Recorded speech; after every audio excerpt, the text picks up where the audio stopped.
Hello everyone, welcome back to the channel. Have you ever wondered where you find old motorcycles? You know, like, is there such a thing as a motorcycle scrapyard, junkyard? Are there really barn finds out there? I wanted to share some bikes with you today that I actually found in scrapyards, junkyards, and salvage yards for motorcycles. And some were actual barn finds referred to me by friends. So anyway, let me show you what I've got here. This is a 1971 Yamaha HT1B 90cc Enduro that I found at a company in Missoula, Montana called BikeBoneyard.com. And it's run by a lady there named Brenda Fennessy. She has parts for all kinds of motorcycle brands, used, of course, because that's what they do. They find these motorcycles and break them down and sell the pieces. And this particular bike was still complete and in running condition, and she wanted to try to sell it as a whole bike rather than break it down into the pieces. And I happened to stumble upon her website and was looking for an HT1B and saw this one, and I called her about it, and she said, yeah, it's $300, it runs, and you know, I can break it down and ship it to you by UPS in parts. And I thought, boy, that's great. That'll save me a lot of trouble having to take the bike apart. So she did that, and the bike showed up, and I put it back together and restored it. It was actually the first motorcycle I really put back together.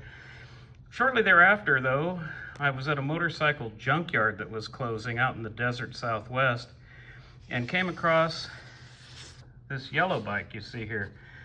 That's a 1971 Yamaha HT1B MX. It's a 90cc motocross bike. And you might think, well, didn't somebody just take the Enduro you see there and strip it down and make it into this MX bike? And the answer is no. They do share similar components, the same frame, same seat, basically the same gas tank and wheels, but that's pretty much where it ends. The bike has a high compression head, big bore carburetor. It has an expansion chamber, has its original fiberglass fenders, which are extremely rare, and the 90cc Enduro makes about 8 to 8.5 horsepower, and the 90cc MX makes about 16, and it's a screaming machine. It runs great, it's loud, and the reason I bought it, I think I paid $750 for it, was because the expansion chamber on it was absolutely perfect. And those go by themselves for probably around $400. So anyway, I got that bike and put it back together, cleaned it up, painted it. Runs great, screaming machine. The Enduro, likewise, is a very durable machine that I would have loved to have had as a kid back in '71. Yamahas back then were simple. They were really durable machines. Now the MX was one of their first competition bikes in the small class. This was a stopgap, both of these were, because most manufacturers were making 100cc bikes, and these were stopgaps until 1972 when Yamaha came out with their LT2 series MX and Enduro 100cc bikes, which those are the predecessors of the YZ series that came later. Anyway, here's a poor candidate that I found through a friend in southeast Iowa. I actually went there to visit friends that live there, and he'd found this on a website called iowabuySell.com. It was only a couple of $100, and I called the guy and he said, yeah, it has a title. I couldn't believe it. And speaking of titles, the MX has one, if you can believe that. Anyway, this thing had a title, so I went and looked at it. It was actually in a town called Salem, Iowa. We had to drive down gravel roads through cornfields till we got to this farm and drove in, and here was this bike sitting in a barn, and the kickstart on it was broken. You can see the exhaust was rotten, the seats rotten. You know, just a really sad bike, but he handed me the title and I looked at it and I couldn't believe it. This bike was originally sold new in Orange County, California, and right near Disneyland. And how it ended up in a barn in southeast Iowa, I'll never know. But it's back on the West Coast now. and doing good. It's complete now. Oh, I'm sorry, it's actually a YG180 Trailmaster, and it's a cute little bike. It runs good, and it looks a lot different than what it did then. Here's the information that I have on Brenda Fennessy's place, Bike Boneyard. You can see her email address there. It's just bikeboneyard.com. She has listings for bikes for sale. And this is only the first of 2 pages, but you can see all the different makes and manufacturers of bikes that she has parts for. And the thing is that when she puts bikes up for sale, she'll put anywhere from 1 bike to 6 bikes or so. And boy, they go fast. You really have to get on them if you want one. And I was lucky enough to find another bike there. I found a 1971 Yamaha DT1E 250 Enduro in beautiful condition. Bikes she gets like that, she will not take them apart. They're too nice, and she'll just turn right around and try to sell them. And so she sold me this DT1E with title paperwork and everything. And she's located in Missoula, Montana. And I was passing through Missoula late one summer a couple of years ago and called her and told her I wanted this bike, and she held it for me in her storage warehouse and said, just give me a call when you come to town. I'll meet you at your hotel and put the bike in your truck. And I said, great. And the next morning after I got there, I called her and she came right over and gave me the bike. So let's take a look at some of these bikes. They're over here.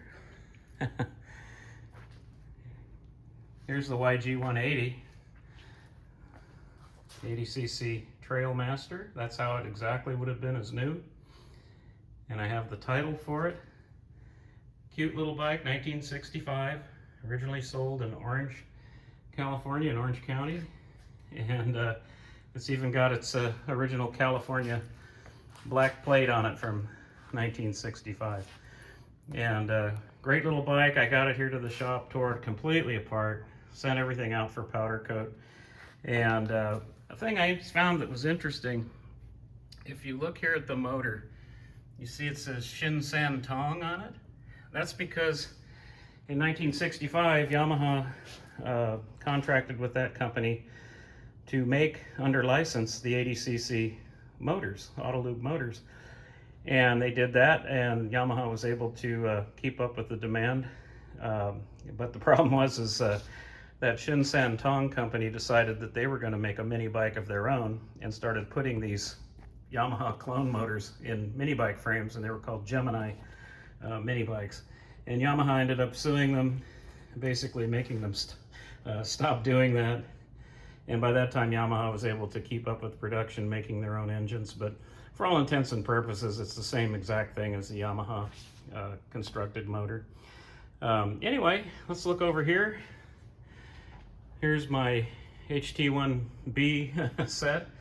I've got the purple HT1B 1971 90cc Enduro. Great little bike, a lot of fun, everything works. And here's its stablemate, the HT1B MX.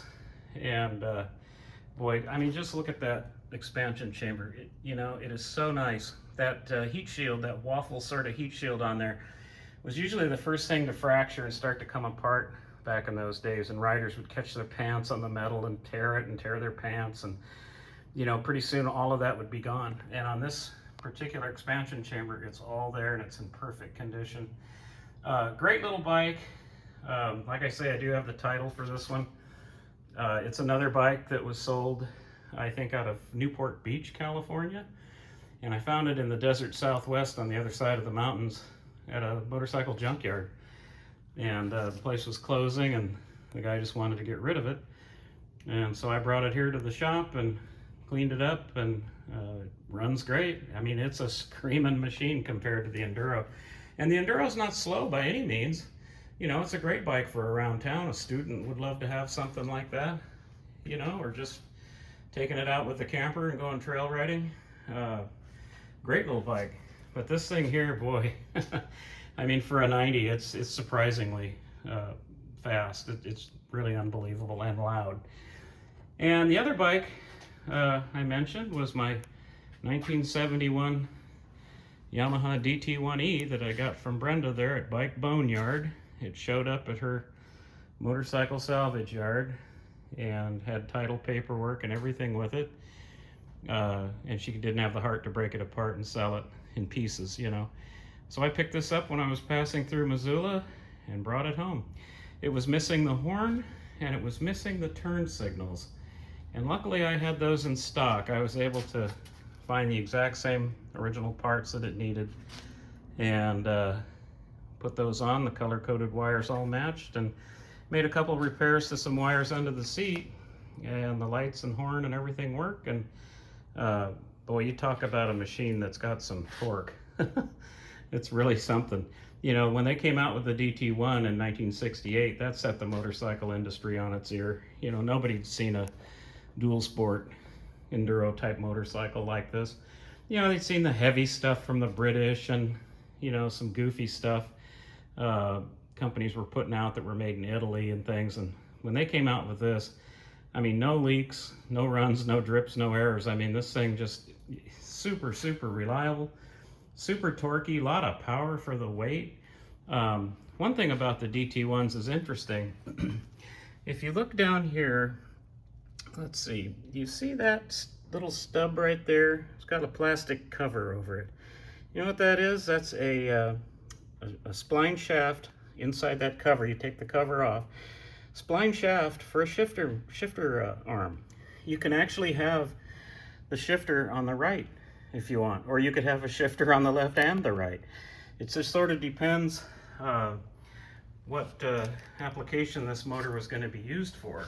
You know, if it was being used for some sort of racing, I don't know, like maybe, well, I don't know if they did it flat track with these, but you know, motocross or something where all the turns were to the left, you could put the shifter on the right. And the 71 DT1E is the last year for that. They did away with that in 72. I believe the DT2 came next. It's the last year for that paint scheme as well, which I really like. You know, it's the same one that's on the HT190 there. That colored white band around the tank, or the black band around the MX bike. But anyway, these are the kinds of things, if you look around, you can find bikes, you know, for projects, not for a lot of money, and parts, especially Japanese bikes, the parts are really readily available, very easy to find, and you know, if you have a need for something specific, you can call, you know, someone like Brenda, and she can hook you up with whatever parts you need. Now let me show you the last bike here. This one is probably was the most difficult project bike I ever worked on. I found this through a friend locally. Again, this one was actually in a barn, just like the YG180. His friend, mother, was moving off the farm, and they needed to clean the barn, clean out the farm, sell the property. And this was in the back of the barn. And if you look at it, it is just a mess. It's a 1961 Lambretta LI 125 Series 2. And, you know, they wanted it to be gone. It has a title, surprisingly. The seller said if I paid his price, which wasn't very much money, he'd come with me down to the licensing office and we'd transfer the title. And so I bought it, we put it in my truck, and that's what we did. And here's another image of it when it got to my shop. I mean, this thing was an absolute wreck. What had happened was the grandkids apparently had used it as a dirt bike. And you can see the front fender's damaged, the leg shield was bashed in, both side covers for the back here were, you know, also badly damaged. I mean, the bike was just a mess. And I took my time with it. I got it here to the shop and started taking it apart, going from back to front, bottom to top. So I started back, let's see, right here where this brake drum is. Basically what was wrong with the bike besides the body damage was they'd literally ridden it until it broke. And what broke was the rear wheel.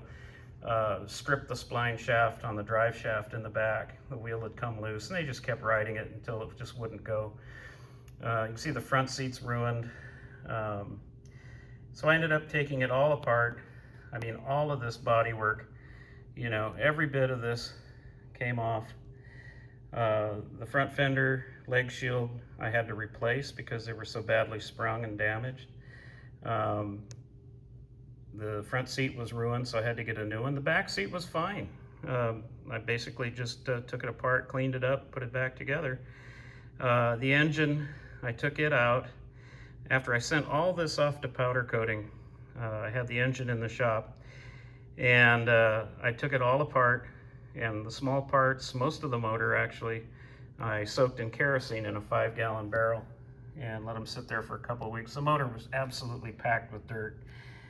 And before doing that though, I was curious if the motor would turn over, you know, so I put some oil down in the cylinder and kicked the Kickstarter, and sure enough, it was free. And what I didn't notice is that it had spark. The spark plug laying on the cylinder was actually sparking, and I thought, oh my God, this thing wants to live. So, long story short, I got all the pieces back from the powder coat company. I put the motor back together. I had to take the transmission apart to put a new drive shaft in it. New wheels, new tires, all new hardware from Italy. And when I got done, this is what I've ended up with. My Lambretta, 1961 Lambretta Li 125.